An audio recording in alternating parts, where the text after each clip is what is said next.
ಅನಂತರ ಯೇಸುಸ್ವಾಮಿ ಜನರ ಗುಂಪನ್ನು ತಮ್ಮ ಬಳಿಗೆ ಕರೆದು, ನಾನು ಹೇಳುವುದನ್ನು ನೀವೆಲ್ಲರೂ ಕೇಳಿ ಗ್ರಹಿಸಿಕೊಳ್ಳಿ, ಹೊರಗಿನಿಂದ ಮನುಷ್ಯನ ಒಳಗೆ ಹೋಗುವ ಯಾವುದೂ ಅವನನ್ನು ಕಲುಷಿಗೊಳಿಸುವುದಿಲ್ಲ.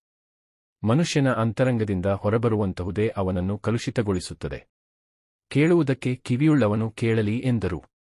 ಯೇಸು ಜನರ ಗುಂಪನ್ನು ಬಿಟ್ಟು ಮನೆ ಸೇರಿದ ಬಳಿಕ ಶಿಷ್ಯರು ಅವರ ಬಳಿಗೆ ಬಂದು ಆ ಸಾಮತಿಯ ಅರ್ಥವೇನೆಂದು ಕೇಳಿದರು. ಅದಕ್ಕೆ ಅವರು, ನೀವು ಕೂಡ ಮಂದಮತಿಗಳೋ? ನಿಮಗೂ ಇದು ಅರ್ಥವಾಗದೋ? ಹೊರಗಿನಿಂದ ಮನುಷ್ಯನ ಒಳಕ್ಕೆ ಹೋಗುವ ಯಾವುದೂ ಅವನನ್ನು ಕಲುಷಿತಗೊಳಿಸುವುದಿಲ್ಲ. ಅವನು ತಿಂದದ್ದು ಅವನ ಹೃದಯವನ್ನು ಹೊಕ್ಕದೆ ಹೊಟ್ಟೆಯನ್ನು ಮಾತ್ರ ಸೇರಿ ಬಳಿಕ ದೇಹದಿಂದ ವಿಸರ್ಜಿತವಾಗುತ್ತದೆ. ಹೀಗೆ ಆಹಾರ ಪದಾರ್ಥಗಳು ಯಾವುವು ಅಶುದ್ಧವಲ್ಲವೆಂದು ಯೇಸು ಸೂಚಿಸಿದರು. ಆದರೆ ಮನುಷ್ಯನ ಅಂತರಂಗದಿಂದ ಹೊರಹೊಮ್ಮುವ ಯೋಚನೆಗಳು ಅವನನ್ನು ಕಲುಷಿತಗೊಳಿಸುತ್ತವೆ. ಮಾನವನ ಹೃದಯಾಂತರಾಳದಿಂದ ದುರಾಲೋಚನೆ, ಅನೈತಿಕತೆ, ಕಳ್ಳತನ, ಕೊಲೆ, ವ್ಯಭಿಚಾರ, ಲೋಭ, ಕೆಡುಕುತನ, ಮೋಸ, ಬಂಡತನ, ಅಸೂಯೆ, ಅಪದೂರು, ಅಹಂಕಾರ, ಮೂರ್ಖತನ ಮೊದಲಾದವು ಹೊರಬರುತ್ತವೆ. ಈ ಎಲ್ಲಾ ಕೇಡುಗಳು ಮಾನವನ ಅಂತರಂಗದಿಂದಲೇ ಉದ್ಭವಿಸಿ ಅವನನ್ನು ಅಶುದ್ಧ ಮಾಡುತ್ತವೆ ಎಂದರು.